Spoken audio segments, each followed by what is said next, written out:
Good morning. Working capital മാനേജ്മെൻറ്റിലത്തെ receivables management എന്ന ചാപ്റ്ററിലത്തെ അടുത്ത ക്ലാസ്സിലേക്ക് നമുക്ക് കടക്കാം. കഴിഞ്ഞ ക്ലാസ്സിൽ നമ്മൾ വർക്കിംഗ് ക്യാപിറ്റൽ റിസീവബിൾസ് മാനേജ്മെൻറ്റിൽ എങ്ങനെയാണ് ക്രെഡിറ്റ് പോളിസി ഡിറ്റർമിൻ ചെയ്യേണ്ടത്, ലിബറൽ ആവണോ അല്ലെങ്കിൽ സ്ട്രിക്റ്റ് ആവണോ, ഏത് രീതിയിലാണ് നമ്മളൊരു ഡിസിഷൻ എടുക്കുമ്പോൾ എങ്ങനെയാണ് അതിൻ്റെ കാൽക്കുലേഷൻ നടത്തുന്നതെന്നാണ് നമ്മൾ കഴിഞ്ഞ ക്ലാസ്സിൽ ഡിസ്കസ് ചെയ്തിരുന്നത്. നമ്മൾ എന്താ നോക്കണം, കോസ്റ്റ് നോക്കണം, ബെനിഫിറ്റ് നോക്കണം, കോസ്റ്റും ബെനിഫിറ്റും കമ്പയർ ചെയ്യുക, ബെനിഫിറ്റ് കൂടിയെങ്കിൽ ആക്സെപ്റ്റ് ചെയ്യുക അല്ലെങ്കിൽ റിജക്റ്റ് ചെയ്യുക. ആ രീതിയിലുള്ള കുറച്ച് പ്രോബ്ലംസ് ആണ് നമ്മൾ വർക്കൗട്ട് ചെയ്തിരുന്നത്. ഇനി അതിൻ്റെ കണ്ടിന്യൂവേഷൻ ക്ലാസ്സിലേക്ക് നമുക്ക് കിടക്കാം. ഇതാണ് ഇന്നത്തെ ആദ്യത്തെ question.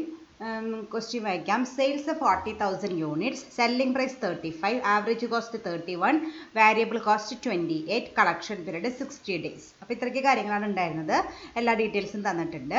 The new policy of tightening the credit policy reduces the collection period to 45 days. എന്നിട്ട് അവരിപ്പോൾ ചെയ്യുന്ന പോളിസി കുറച്ചും കൂടിയും ടൈറ്റൻ ചെയ്യാനായിട്ടാണ് ഉദ്ദേശിക്കുന്നത്. ഇത്രയും നാളെ 60 days കൊടുത്തിരുന്ന ഡ്യൂ പീരീഡ് ഇനി എത്രയായിട്ട് കുറയ്ക്കുന്നു? 45 days ആയിട്ട് കുറയ്ക്കുന്നു. അപ്പോൾ നമ്മുടെ ക്രെഡിറ്റ് പോളിസി സ്ട്രിക്റ്റ് ആക്കിയാൽ എന്തുണ്ടാവും? സെയിൽസ് കൂടുകയോ കുറയോ? ക്രെഡിറ്റ് പോളിസി സ്ട്രിക്റ്റ് ആക്കിയാൽ നമ്മുടെ സെയിൽസ് കുറയും. And sales by 1000 unit. അതിൻ്റെ റിസൾട്ടായിട്ട് എന്ത് ചെയ്തു? The credit policy reduces the collection period to 45 days and sales by 1000 unit. ഇത്രയും നാൾ നമുക്ക് എത്ര യൂണിറ്റ് ഉണ്ടായിരുന്നത്? 40,000 യൂണിറ്റാണ് സെയിൽസ് ഉണ്ടായിരുന്നത്. പക്ഷെ നമ്മൾ ടൈറ്റൻ ചെയ്തത് കൊണ്ട് അത് 1000 യൂണിറ്റ് വെച്ച് കുറഞ്ഞു. അപ്പോൾ ഇപ്പോൾ എത്രയായിരിക്കും? 39. ഇപ്പോൾ ഓൾറെഡി 40,000 ആയിരുന്നു, അതിൽ നിന്ന് 1000 കുറഞ്ഞു. അപ്പോൾ ഇത് എത്രയായി? 39,000 ആയി നമ്മുടെ യൂണിറ്റ് ഓഫ് സെയിൽസ് വന്നിരിക്കുന്നത്. റിക്വയർഡ് റേറ്റ് ഓഫ് റിട്ടേൺ 20% ആണ്. 360 days ഇൻ എ ഇയർ. നമ്മൾ എക്സ്പെക്ട് ചെയ്യുന്ന റേറ്റ് ഓഫ് റിട്ടേൺ എന്ന് പറയുന്നത് 20% ഉണ്ട്. അതുപോലെ 360 കാൽക്കുലേഷൻ എടുത്താൽ മതി. അപ്പോൾ വേറെ പ്രത്യേകിച്ച് കോംപ്ലിക്കേഷൻസ് ഒന്നും ഇല്ലാത്ത പ്രോബ്ലം ആണ്. അപ്പോൾ ആസ് യൂഷ്വൽ നമ്മൾ ആദ്യം എന്ത് കണ്ടുപിടിക്കുക? ഫിക്സഡ് കോസ്റ്റ് കണ്ടുപിടിക്കുക. ഇക്വേഷൻ അറിയാം. Average cost minus variable cost into number of units. Average cost എത്രയാണ്? 31 മൈനസ് വാരിയബിൾ കോസ്റ്റ് 28 ഇൻറ്റു ഇപ്പോഴത്തെ യൂണിറ്റ് ഓഫ് പ്രൊഡക്ഷൻ എത്രയാണ്? 40,000 ആണ്. അപ്പോൾ into 40,000 that is equal to 1,20,000 ആണ് നമ്മുടെ ഫിക്സഡ് കോസ്റ്റ് വരിക. അപ്പോൾ ഏത് യൂണിറ്റ് ഓഫ് എത്ര സ്കെയിൽ ഓഫ് പ്രൊഡക്ഷൻ നമ്മൾ നടത്തിയാലും നമുക്ക് വരുന്ന ഫിക്സഡ് കോസ്റ്റ് എന്ന് പറയുന്നത് 1,20,000 ആണ്. ഇനി വോളിയം ഓഫ് പ്രൊഡക്ഷൻ നോക്കാം. ഇപ്പോഴത്തെ എത്രയാണെന്ന് പറഞ്ഞാൽ നമ്മൾ നേരത്തെ പറഞ്ഞതാണ്, അതാണ് കാൽക്കുലേറ്റ് ചെയ്തിടുക. പ്രസൻറ്റ് 40,000 ആണ്. പുതിയ പോളിസി അഡോപ്റ്റ് ചെയ്യുമ്പോൾ 1000 യൂണിറ്റ് വെച്ച് കുറയും. അപ്പോൾ 40,000-ൽ നിന്ന് 1000 യൂണിറ്റ് കുറച്ചാൽ ബാക്കി എത്രയുണ്ട്? 39,000 ആണ്. അതാണ് നമ്മുടെ volume of production, proposed volume of production ആയിട്ട് വരുന്നത്. അപ്പോൾ ആദ്യത്തെ നമ്മുടെ സ്റ്റെപ്പ് കഴിഞ്ഞ് ഫിക്സഡ് കോസ്റ്റും കണ്ടുപിടിച്ചു, വോളിയം ഓഫ് പ്രൊഡക്ഷനും കണ്ടുപിടിച്ചു. ഇനി നമ്മൾ എന്ത് ചെയ്യണം? 2 കോളം കൊടുക്കുക, പ്രസൻറ്റും കൊടുക്കുക, പ്രപ്പോസലും കൊടുക്കുക. ആദ്യം യൂണിറ്റ്സ് ചെയ്ത് നമ്മൾ നേരത്തെ കണ്ടുപിടിച്ചിട്ടുണ്ടായിരുന്നു. 40,000 ആണ് പ്രസൻറ്റ്, പ്രപ്പോസൽ 39,000, അത് രണ്ടും എഴുതി. ദെൻ ഫിക്സഡ് കോസ്റ്റ് കാൽക്കുലേറ്റ് ചെയ്ത് വെച്ചിട്ടുണ്ടായിരുന്നു 1,20,000. 40,000 യൂണിറ്റ് ആയാലും 39,000 യൂണിറ്റ് ആയാലും നമുക്ക് എത്ര രൂപ ഫിക്സഡ് കോസ്റ്റ് വരും? 1,20,000 റുപ്പീസ് തന്നെ ഫിക്സഡ് കോസ്റ്റ് വരും. അപ്പോൾ പ്രസൻറ്റിലും പ്രപ്പോസലിലും എത്ര വെച്ചിട്ട് എഴുതാം? 1,20,000 വെച്ചിട്ട് എഴുതാം. അടുത്ത എന്താണ്? വാരിയബിൾ കോസ്റ്റ് ആണ് വേണ്ടത്. വാരിയബിൾ കോസ്റ്റ് നമ്മൾ ക്വസ്റ്റ്യനിൽ തന്നിരിക്കുന്നത് ഒരു യൂണിറ്റിന് 28 റുപ്പീസ് ആണ്. അപ്പോൾ നമ്മുടെ പ്രസൻറ്റിൻ്റെ മൊത്തം യൂണിറ്റ് എത്രയാണ്? 40,000 യൂണിറ്റ് ആണ്. ഇൻറ്റു 28 എത്ര കിട്ടും? 11,20,000 കിട്ടും. പ്രപ്പോസലിൻ്റെ ടോട്ടൽ യൂണിറ്റ് എന്ന് പറയുന്നത് 39 ആണ്. ഇൻറ്റു എത്രയാണ്? വാരിയബിൾ കോസ്റ്റ് 28 ആണ്. അപ്പോൾ എത്ര കിട്ടും? 10,92,000 കിട്ടും. അപ്പോൾ അതിൻ്റെ വോളിയത്തിന് വാരിയബിൾ കോസ്റ്റ് പെർ യൂണിറ്റ് ആണ് മൾട്ടിപ്ലൈ ചെയ്താൽ നമുക്ക് ടോട്ടൽ വാരിയബിൾ കോസ്റ്റ് കിട്ടും. അപ്പോൾ ഫിക്സഡ് കോസ്റ്റും കിട്ടി, വാരിയബിൾ കോസ്റ്റും കിട്ടി. നമ്മൾ എന്ത് ചെയ്താൽ മതി? ടോട്ടൽ കോസ്റ്റ് കണ്ടുപിടിക്കാനായിട്ട് അത് രണ്ടും കൂടി ആഡ് ചെയ്യാം. പ്രസൻറ്റിൻ്റെ 1,20,000-ഉം 11,20,000-ഉം കൂടി ആഡ് ചെയ്തപ്പോൾ നമുക്ക് എത്ര കിട്ടി? 12,40,000 ആണ് പ്രസൻറ്റിലത്തെ ടോട്ടൽ കോസ്റ്റ് ആയിട്ട് വന്നത്. പ്രപ്പോസലിലത്തെ 1,20,000-ഉം 10,92,000-ഉം ആഡ് ചെയ്തപ്പോൾ നമുക്ക് എത്ര കിട്ടി? 12,12,000 റുപ്പീസ് കിട്ടി. അപ്പോൾ രണ്ടിനെയും ടോട്ടൽ കോസ്റ്റ് കണ്ടുപിടിച്ച് കഴിഞ്ഞു. ഇനി നമുക്ക് അടുത്ത് കണ്ടുപിടിക്കുന്നത് DTR ആണ്. 360 ഡിവൈഡഡ് ബൈ പ്രസൻറ്റിൻ്റെ കളക്ഷൻ പീരീഡ് എത്രയാണ്? 60 ആണ്. 360 ഡിവൈഡഡ് ബൈ 60. അപ്പോൾ എത്ര കിട്ടും? നമുക്ക് 6 കിട്ടും. പ്രപ്പോസ്ഡിൻ്റെ 360 ഡിവൈഡഡ് ബൈ എന്താ ചെയ്തത്? നമ്മൾ സ്ട്രിക്റ്റ് ആക്കാനായിട്ട് 60 ദിവസം കൊടുത്തിരുന്നത് എത്രയായിട്ട് കുറച്ചിട്ടുണ്ട്? 45 ആയിട്ട് കുറച്ചിട്ടുണ്ട്. അപ്പോൾ 360 divided by 45 that is equal to 8. അപ്പോൾ പ്രസൻറ്റിൻ്റെ 6ഉം കിട്ടി, പ്രപ്പോസ്ഡിൻ്റെ 8ഉം കിട്ടി. അപ്പോൾ DTR കിട്ടിക്കഴിഞ്ഞാൽ പിന്നെ എന്താ ചെയ്യേണ്ടത്? Average investment in accounts receivable കണ്ടുപിടിക്കണം. ഈക്വേഷൻ എന്ന് പറയുന്നത് total cost divided by DTR. അപ്പോൾ പ്രസന്റിന്റെ ടോട്ടൽ കോസ്റ്റ് നമ്മൾ നേരത്തെ കണ്ടുപിടിച്ചിരിക്കുന്നത് 12,40,000 ഡിവൈഡഡ് ബൈ DTR എത്രയാണ്? 6 ആണ്. അപ്പോൾ നമുക്ക് എത്ര കിട്ടും? 2,06,667 ആണ് പ്രസന്റിന്റെ average investment in accounts receivable വരിക.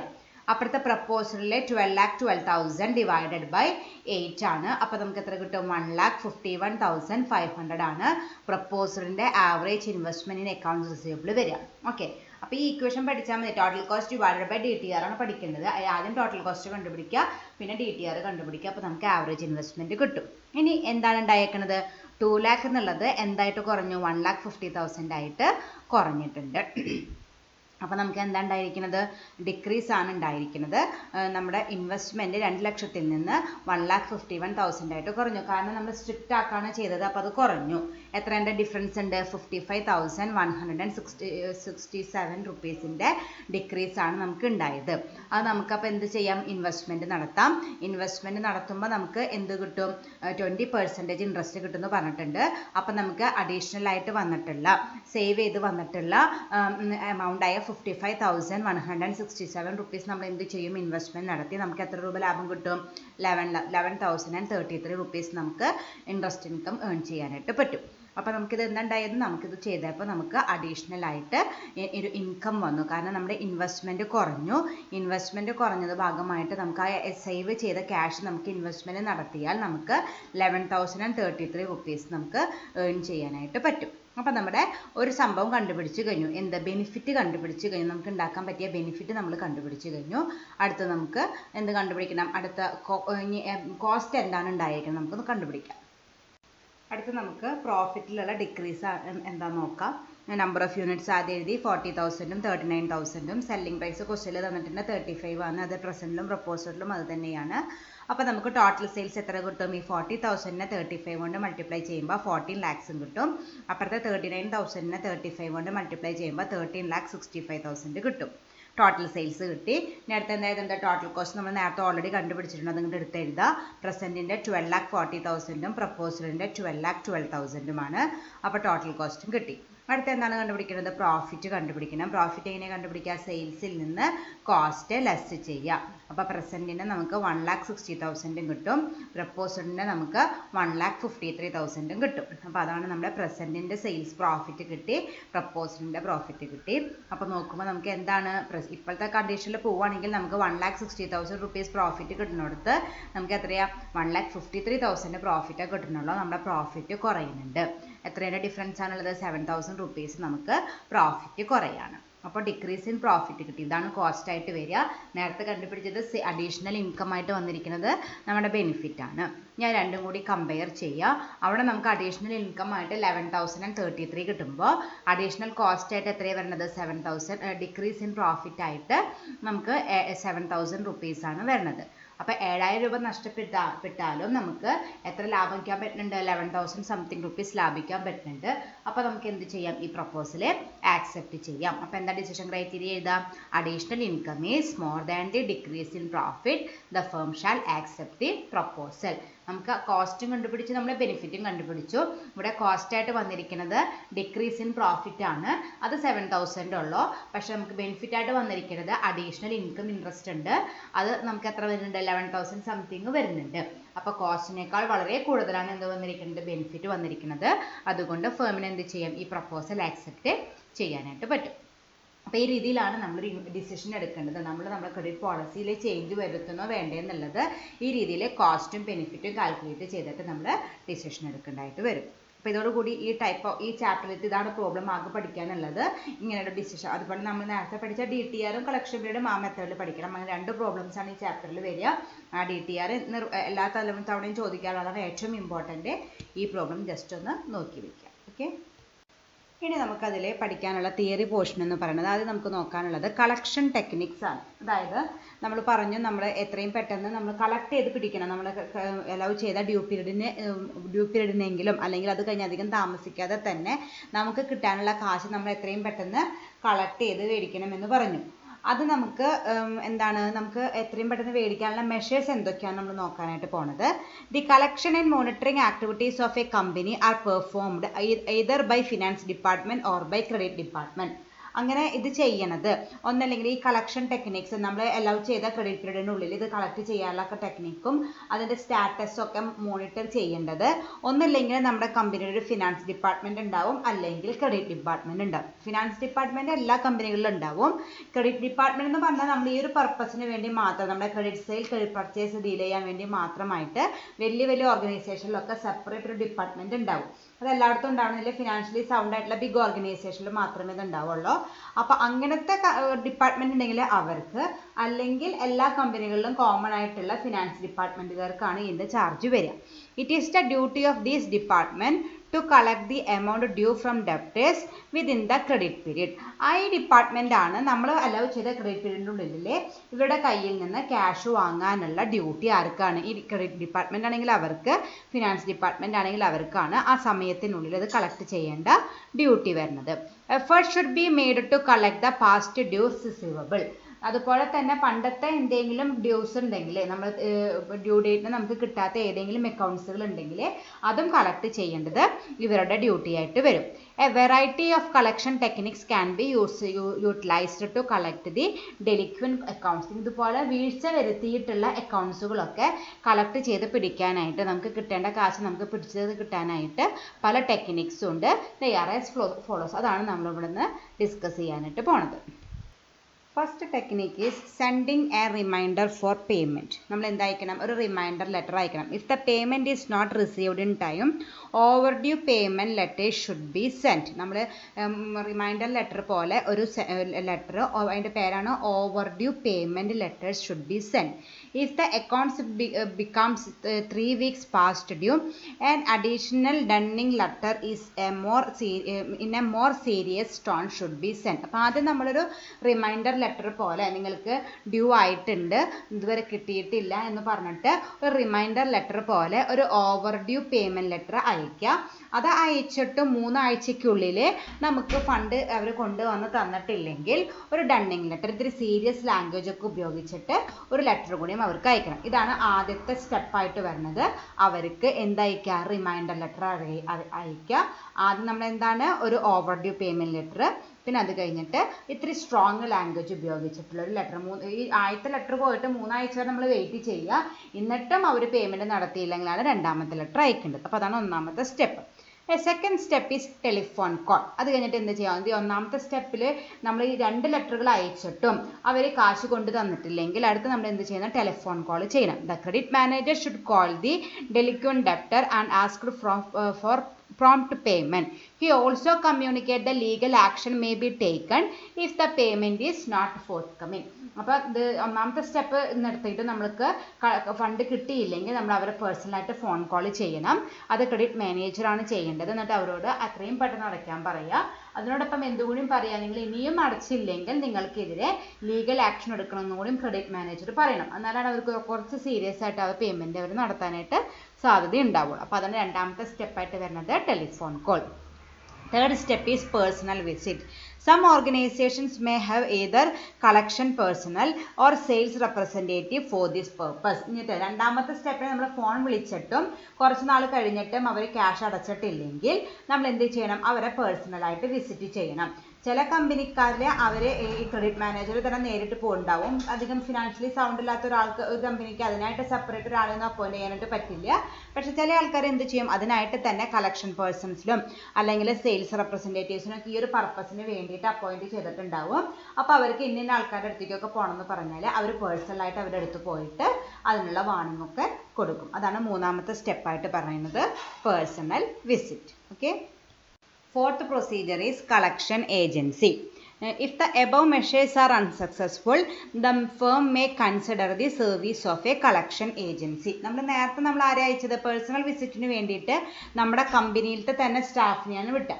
അതിലും നമ്മൾ സക്സസ് ആയില്ലെങ്കിൽ നമുക്ക് എന്ത് ചെയ്യാം, ഇങ്ങനെ പേയ്മെൻറ്റ് പ്രോംപ്റ്റായിട്ട് നടത്താത്ത കമ്പനികളുടെ അക്കൗണ്ട്സ് ഒക്കെ കളക്ട് ചെയ്ത് തരാനായിട്ട് അതൊരു ബിസിനസ്സായിട്ട് നടത്തുന്ന കളക്ഷൻ ഏജൻസികൾ ഉണ്ടാവും, അവരെ ഏൽപ്പിക്കുക. അതാണ് അടുത്ത സ്റ്റെപ്പായിട്ട് വരുന്നത്. നമ്മൾ നേരത്തെ പറഞ്ഞ 3 സ്റ്റെപ്പും സക്സസ് ആയില്ലെങ്കിൽ 4ാമത്തെ സ്റ്റെപ്പായിട്ട് ഒരു തേർഡ് പാർട്ടിനെ ഈ ഒരു പർപ്പസിന് വേണ്ടി ഇന്ന അക്കൗണ്ട്സുകളൊക്കെ ഓവർ ഡ്യൂ ആയിട്ടുണ്ട്, അവർക്ക് ഇന്ന റിമൈൻഡർ ലെറ്ററുകളും പേഴ്സണൽ കോളൊക്കെ വിളിച്ചിട്ടും അവർ പേയ്മെൻറ്റ് നടത്തിയിട്ടില്ല എന്ന് പറഞ്ഞിട്ട് അവർക്ക് ഈ അക്കൗണ്ട്സ് ട്രാൻസ്ഫർ ചെയ്യാം, ഈ ഇത് കളക്ട് ചെയ്ത് തരാനുള്ള ട്രാൻസ്ഫർ അല്ലെങ്കിൽ ഡ്യൂട്ടി അവരെ ഏൽപ്പിക്കുക, തേർഡ് പാർട്ടിനെ ഏൽപ്പിക്കുക. അവർക്ക് അവർ കളക്ട് ചെയ്ത് തരാണെങ്കിൽ അതിനുള്ള ഫീ കൊടുത്താൽ മതി. അതാണ് 4ാമത്തെ ടെക്നിക്കായിട്ട് പറയുന്നത്. And the 5th one is legal action. എന്നിട്ടും അവർ കാശ് അടയ്ക്കാനുള്ള ഉദ്ദേശമില്ലെങ്കിൽ നമ്മൾ എന്ത് ചെയ്യേണ്ടതായിട്ട് വരും, ലീഗൽ ആക്ഷൻ എടുക്കേണ്ടതായിട്ട് വരും. It should be taken only after exhausting all other measures because it will have a bad impact on the relation with the customer. നമ്മൾ നേരത്തെ പറഞ്ഞ 4 മെഷേഴ്സും, അതായത് ആദ്യം നമ്മൾ 2 ലെറ്ററുകൾ അയക്കുക, അത് കഴിഞ്ഞിട്ട് ടെലിഫോൺ കോൾ വിളിക്കുക, ദെൻ പേഴ്സണൽ വിസിറ്റ് നടത്തുക, പിന്നെ കളക്ഷൻ ഏജൻസിനെ ഏൽപ്പിച്ചു. ഈ കാര്യങ്ങളൊക്കെ ചെയ്തിട്ടും ആള് തിരിച്ച് കാശ് അടയ്ക്കാനായിട്ട് ഉദ്ദേശമില്ലെങ്കിൽ മാത്രം നമ്മൾ 5ാമത്തെ ടെക്നിക്കായ ലീഗൽ ആക്ഷൻ അഡോപ്റ്റ് ചെയ്താൽ മതി. കാരണം അങ്ങനെ നിങ്ങൾ ലീഗലായിട്ട് മൂവ് ചെയ്യുകയാണെങ്കിൽ ആ കസ്റ്റമറായിട്ടുള്ള റിലേഷൻഷിപ്പ് അത് നെഗറ്റീവായിട്ട് ബാധിക്കും. പിന്നെ നമ്മുടെ കസ്റ്റമറായിട്ട് തുടരുന്നുള്ള കാര്യത്തിൽ യാതൊരു ഉറപ്പുമില്ല. മോസ്റ്റ് പ്രോബബ്ലി അയാൾ നമ്മളെ ഡിസ്കണ്ടിന്യൂ ചെയ്യും. കാരണം നമ്മൾ ആൾക്കെതിരെ കേസ് കൊടുക്കുകയാണ് ചെയ്യുന്നത്. അപ്പോൾ ഒരു മാർഗ്ഗം ഇല്ലെങ്കിൽ മാത്രം, ഒരു വഴിയിലും നമുക്ക് ആ ക്യാഷ് ആളുടെ കയ്യിൽ നിന്ന് തിരിച്ചെടുക്കാനായിട്ട് പറ്റാത്ത അവസ്ഥയുണ്ടെങ്കിൽ മാത്രം ഒരു ലാസ്റ്റ് വെപ്പൺ ആയിട്ട് ലീഗൽ ആക്ഷൻ എടുക്കാനായിട്ട് പാടുള്ളൂ. Because it will have a bad impact on relation with the customer. The genuine problem of the debtor should never be ignored while making collection. ഇനി ഏതെങ്കിലും ഒരു ഡെപ്റ്റർക്ക് അല്ലെങ്കിൽ ഏതെങ്കിലും ഒരു കസ്റ്റമർ ക്യാഷ് അടയ്ക്കാത്തത് ആൾക്ക് അത്രയ്ക്ക് ജെന്യുവിൻ ആയിട്ടുള്ള എന്തെങ്കിലും റീസൺ കൊണ്ടാണെങ്കിൽ അതൊന്ന് കൺസിഡർ ചെയ്യണം. അല്ലാണ്ട് നമ്മൾ വല്ലാണ്ട് സ്ട്രിക്റ്റ് ആവാനായിട്ട് പാടില്ല. കുറച്ചൊക്കെ ഫ്ലെക്സിബിലിറ്റി ഉണ്ടാവണം. ഇപ്പോൾ ഏതെങ്കിലും ഒരു ഡെപ്റ്റർക്ക് അത്രയ്ക്ക് ഫിനാൻഷ്യൽ ക്രൈസിസ് ഉള്ളത് കൊണ്ട് തന്നെയാണ് അയാൾ പേയ്മെൻറ്റ് നടത്താത്തതെന്ന് വെച്ചാൽ എന്തെങ്കിലും ചില കൺസിഡറേഷൻസ് ഒക്കെ അവർക്ക് കൊടുക്കാം. The aim should be to make collections and keep good relation with the customer. നമ്മുടെ ഉദ്ദേശം എന്ന് പറയുന്നത് നമുക്ക് ഇപ്പോൾ കിട്ടാനുള്ള ക്യാഷ് കിട്ടും വേണം, ഫ്യൂച്ചറിൽ ആൾ നമ്മുടെ കസ്റ്റമറായിട്ട് തുടരും വേണം. ആ രീതിയിൽ ഇലയ്ക്കും മുള്ളിലും കേടില്ലാത്ത രീതിയിൽ അത് നമ്മൾ സോൾവ് ചെയ്യാനായിട്ട് നമ്മൾ ട്രൈ ചെയ്യണം. അല്ലാണ്ട് നമുക്ക് ക്യാഷ് കിട്ടുന്നില്ല എന്ന് വിചാരിച്ചാൽ ആൾ റാഷായിട്ട് പെരുമാറൊക്കെ ചെയ്യുകയാണെങ്കിൽ ചിലപ്പോൾ ആൾ ഇപ്പോഴത്തെ പേയ്മെൻറ്റ് നമ്മളിങ്ങനെ ഓരോ ലീഗൽ ആക്ഷനൊക്കെ എടുക്കുമ്പോൾ ഇപ്പോഴത്തെ പേയ്മെൻറ്റ് കിട്ടിയെന്ന് വരാം, പക്ഷെ ആൾ ചിലപ്പോൾ ഫ്യൂച്ചറിൽ നമുക്ക് നമ്മുടെ കസ്റ്റമറെ നഷ്ടപ്പെടാനുള്ള സാധ്യതയുണ്ട്. അപ്പം അതുകൊണ്ട് ഏറ്റവും ലാസ്റ്റായിട്ട് ഒരു മാർഗ്ഗം ഇല്ലെങ്കിൽ മാത്രം ലീഗൽ ആക്ഷൻ എടുക്കുക. അതിലും കുറച്ചൊക്കെ ഫ്ലെക്സിബിലിറ്റി നമ്മൾ ചെയ്യേണ്ടതായിട്ട് വരും. അപ്പോൾ ഇങ്ങനെ 5 കളക്ഷൻ ടെക്നിക്സ് ആണ് നമുക്ക് മെയിനായിട്ടും ഉള്ളത്. ആദ്യം നമ്മൾ ലെറ്ററുകൾ അയക്കണം. ആദ്യത്തെ ഒരു റിമൈൻഡർ ലെറ്റർ അയക്കുക, പിന്നെ ഇത്തിരി കൂടി സ്ട്രോങ് ലാംഗ്വേജ് ഉപയോഗിച്ചിട്ട് ഒരു ലെറ്റർ അയക്കുക. എന്നിട്ടും അടച്ചില്ലെങ്കിൽ ടെലിഫോൺ കോൾ നടത്തുക. എന്നിട്ടും അയച്ചില്ലെങ്കിൽ പേഴ്സണൽ വിസിറ്റ് നടത്തുക. എന്നിട്ടും ആളെ പേയ്മെൻറ്റ് നടത്തിയിട്ടില്ലെങ്കിൽ ഒരു തേർഡ് പാർട്ടി അല്ലെങ്കിൽ ഒരു കളക്ഷൻ ഏജൻസീനെ അപ്പോയിൻറ്റ് ചെയ്തൊന്ന് കളക്ട് ചെയ്ത് തരാൻ പറഞ്ഞിട്ട് അവർക്കിത് കൊടുക്കുക. ദെൻ എന്നിട്ടും ഒരു വിധേനയും ആൾ പേയ്മെൻറ്റ് നടത്താനുള്ള ഉദ്ദേശമില്ലെങ്കിൽ ലീഗലായിട്ട് മൂവ് ചെയ്ത അയാൾക്കെതിരെ കേസ് ഫയൽ ചെയ്യാം. ഇതൊക്കെയാണ് നമ്മൾ ഫോളോ ചെയ്യേണ്ടതായിട്ടുള്ള collection techniques for collecting the accounts receivable on time without having any financial commitment. നമുക്കൊരു അധികം ഫിനാൻഷ്യൽ കമ്മിറ്റ്മെൻറ്റ് വരാത്ത രീതിയിൽ അവരുടെ കയ്യിൽ നിന്ന് ഫണ്ട് കളക്ട് ചെയ്യാനാണ് നമ്മൾ ഈ കളക്ഷൻ ടെക്നിക്സ് ഒക്കെ യൂസ് ചെയ്യുന്നത്. Okay, next is dimensions of receivables management. നമുക്കത് വേറെ സെപ്പറേറ്റ് പഠിക്കേണ്ട ആവശ്യമില്ല. നമ്മൾ നേരത്തെ ഓൾറെഡി ടെക്നിക്സിൽ പഠിച്ച അതേ സംഭവം തന്നെയാണ്. പക്ഷേ ഡയമെൻഷൻ എന്ന് ചോദിക്കുമ്പോൾ ഇത് എഴുതണം. ടെക്നിക്സ് ചോദിക്കുമ്പോൾ നമ്മൾ മുമ്പ് പഠിച്ച ആ 5 സ്റ്റെപ്പ് അല്ലെങ്കിൽ സ്കോപ്പായിട്ട് എഴുതണം. അപ്പോൾ ഇതിൽ ഡയമെൻഷൻസ് എന്തൊക്കെയാണെന്ന് നോക്കാം. First one is formulation of credit policy. നമ്മൾ എന്ത് ചെയ്യണം, നമ്മൾ ക്രെഡിറ്റ് പോളിസി ഫോർമുലേറ്റ് ചെയ്യണം. അത് നമ്മൾ പഠിച്ചിട്ടുണ്ടായിരുന്നു. നമുക്ക് വേണമെങ്കിൽ സ്ട്രിക്റ്റ് ക്രെഡിറ്റ് പോളിസി ഫോളോ ചെയ്യാം, അല്ലെങ്കിൽ ലിബറലൈസ്ഡ് ക്രെഡിറ്റ് പോളിസി ഫോളോ ചെയ്യാം. സ്ട്രിക്റ്റ് പോളിസി ആണെങ്കിൽ നമുക്ക് ബാഡേഴ്സ് ഉണ്ടാവാനുള്ള സാധ്യത വളരെയധികം കുറവാണ്. അതേസമയം അതാണ് അതിൻ്റെ പോസിറ്റീവ്. പക്ഷേ അതിൻ്റെ നെഗറ്റീവ് എന്ന് പറയാൻ സെയിൽസ് ചിലപ്പോൾ കുറഞ്ഞെന്ന് വരാം. ദെൻ അടുത്തത് പറയുന്നത് ലിബറലാണ്. ലിബറലാണെങ്കിൽ നമുക്ക് സെയിൽസ് കൂടാനുള്ള സാധ്യത വളരെയധികം ഉണ്ട്. പക്ഷെ എന്താണ്, ലയബിലിറ്റീസ് അല്ലെങ്കിൽ ബാഡൻസ് കൂടുതൽ ഉണ്ടാവാനുള്ള സാധ്യത ഉണ്ട്. അപ്പോൾ അതുകൊണ്ട് നമ്മൾ ഏത് പോളിസിയാണ് നമ്മൾ ഗ്രാഫൊക്കെ വരച്ച് പറഞ്ഞു, പ്രോഫിറ്റബിലിറ്റിയും ലിക്വിഡിറ്റിയും നമ്മൾ കോംപ്രമൈസ് ചെയ്യുന്ന ഒരു ഒപ്റ്റിമം ക്രെഡിറ്റ് പോളിസിയാണ് നമ്മൾ ഫോളോ ചെയ്യേണ്ടത്. അത് ഫോർമുലേറ്റ് ചെയ്യലാണ് നമ്മുടെ ഒന്നാമത്തെ ഡയമെൻഷനായിട്ട് പറയുന്നത്. Formulation of credit policy, the credit policy which give maximum benefit to the company. ലിക്വിഡിറ്റിയും പ്രോഫിറ്റബിലിറ്റിയും തമ്മിൽ ഒരു ബാലൻസ് മെയിൻറ്റെയിൻ ചെയ്തിട്ട് ഒരു കമ്പനിക്ക് മാക്സിമം പ്രോഫിറ്റ് കിട്ടുന്ന ഒരു ക്രെഡിറ്റ് പോളിസി, അല്ലെങ്കിൽ ഒരു കമ്പനിക്ക് മാക്സിമം ബെനിഫിഷ്യൽ ആയിട്ട് വരുന്ന ഒരു ക്രെഡിറ്റ് പോളിസി വേണം നമ്മൾ ഫോർമുലേറ്റ് ചെയ്യാനായിട്ട്. അപ്പോൾ അതാണ് ഒന്നാമത്തത്, formulation of credit policy. Second one is execution of credit policy. പിന്നീട് എന്താ ചെയ്യുക, ഇംപ്ലിമെൻറ്റ് ചെയ്യുക. നമ്മൾ ഇന്ന് വല്ലാണ്ട് ലിബറലും അല്ല വല്ലാണ്ട് സ്ട്രിക്റ്റും അല്ലാത്തൊരു ക്രെഡിറ്റ് പോളിസി സെലക്ട് ചെയ്തിട്ട് അത് നമ്മൾ എന്ത് ചെയ്യുക, ഇംപ്ലിമെൻറ്റ് ചെയ്യുക. നമ്മൾ റിയൽ ആയിട്ട് അതിൻ്റെ എക്സിക്യൂഷൻ നടത്തുക. അതാണ് രണ്ടാമത്തെ ഡയമെൻഷനായിട്ട് പറയുന്നത്, execution of credit policy. Third one is formulation and execution of collection policy. പിന്നെ നമ്മളിത് എന്ത് ചെയ്ത് കഴിഞ്ഞു, ഇപ്പോൾ എക്സിക്യൂട്ട് ചെയ്ത് കഴിഞ്ഞു. നമ്മുടെ ക്രെഡിറ്റ് പോളിസി ഇന്ന രീതിയിലാണ് നമ്മൾ സെലക്ട് ചെയ്ത് വെച്ചിട്ട് നമ്മളത് എന്ത് ചെയ്തു, എക്സിക്യൂട്ട് ചെയ്ത് കഴിഞ്ഞു. അത് കഴിഞ്ഞ് നമ്മൾ എന്ത് ചെയ്യണം, formulation and execution of collection policy. ഇനി നമ്മൾ എന്താണ് ഫോക്കസ് ചെയ്യുന്നത്, ഇനി ഇവരുടെ കയ്യിൽ നിന്ന് ഓൺ ഡേറ്റിന് എങ്ങനെ നമുക്കിത് കളക്ട് ചെയ്ത് വെക്കാം, എങ്ങനെയാണ് അവർ തരാനുള്ള കാശ് അവരുടെ കയ്യിൽ നിന്ന് മേടിച്ച് വെക്കുന്നത്, എന്തൊക്കെ ടെക്നിക്സ് നമ്മൾ നേരത്തെ പഠിച്ചല്ലോ, അതിൽ ഏതൊക്കെ കളക്ഷൻ പോളിസീസ് ആണ് നമ്മൾ ഫോളോ ചെയ്യേണ്ടത് നമ്മൾ ഫോർമുലേറ്റ് ചെയ്യുകയും ചെയ്യുക, ആവശ്യ സമയത്ത് അത് എക്സിക്യൂട്ട് ചെയ്യുകയും ചെയ്യുക. അപ്പോൾ ഇങ്ങനെ 3 ഡയമെൻഷൻസ് ആണ് റിസീവബിൾസ് മാനേജ്മെന്റിലുള്ളത്. ആദ്യം നമ്മൾ നമ്മുടെ ക്രെഡിറ്റ് പോളിസി ഫോർമുലേറ്റ് ചെയ്യുക, അത് എക്സിക്യൂട്ട് ചെയ്യാം. പിന്നെ നമ്മുടെ കളക്ഷൻ പോളിസി ഫോർമുലേറ്റ് ചെയ്യുക, അത് എക്സിക്യൂട്ട് ചെയ്യുക. ഇതാണ് മെയിൻ ആയിട്ടും ഒരു റിസീവബിൾസ് മാനേജ്മെന്റിലെ ഒരു ക്രെഡിറ്റ് മാനേജർക്ക് വരുന്ന ടാസ്ക് ആയിട്ട് വരുന്നത്. ഓക്കെ, അപ്പോൾ ഇത്രയും കാര്യങ്ങളാണ് ഇന്നത്തെ ക്ലാസ്സിലൂടെ ഡിസ്കസ് ചെയ്തത്. എല്ലാവരും കൃത്യമായിട്ട് നോട്ട് ചെയ്ത് വെക്കുക. Thank you.